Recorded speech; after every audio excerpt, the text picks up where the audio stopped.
Grabe si ate, sinabihan ba naman niya akong tamad? So eto na nga, magre-react ulit tayo ng comment doon sa video ko na ginawa ko kahapon.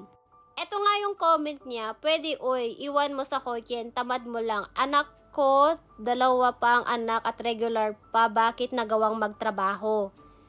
Ako nga 3 pa, nagtatrabaho kahit satyo ang asawa ko. Kaya nakabili ako ng sasakyan dito at house and lot sa Pinas. Tamad mo lang talaga. Anyways, kanya-kanyang buhay at kanya-kanyang diskarte. Baka gusto mo lang magtrabaho sa club. Di maganda yun kasi may anak ka kamo. Porket ba walang trabaho, tamad na kaagad? Grabe si ate, hindi muna niya pinanood ng maigi yung video bago siya nag-comment. Di ba nga ang sabi ko dun sa video, nag-apply na ako ng trabaho. Kaso, hindi pa ako tinatawagan. Yung anak ko ay nasa Hokkien na po. Yung kwento ko dun sa video na yon, nung bata pa yung anak ko na hindi ko pa pwedeng ilagay sa Hokkien or Yochen.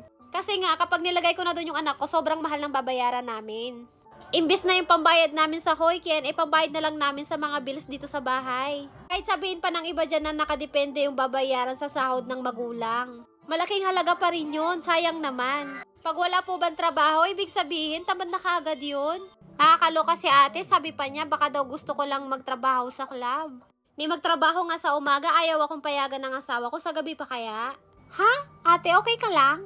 Hindi pa pwede kaya hindi ako pinagtrabaho ng asawa ko noon kasi nga sobrang mahal ng babayaran namin. Di ba ang sabi ko po dun sa video ko, magkakaiba po tayo ng sitwasyon. At isa pa, ang pagiging housewife na po ata ang pinakamahirap na trabaho sa lahat. Porket wala pong trabaho, ibig sabihin tamad na kaagad.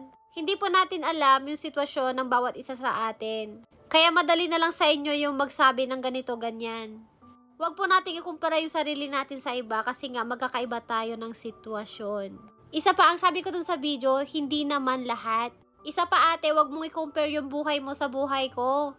Kasi magkaiba tayong dalawa. So yun lang, gusto ko lang sabihin sa inyo na saludo ko sa lahat ng mga housewife na nandito sa Japan at sa buong mundo. Sa Pilipinas man or kung saan mang lugar.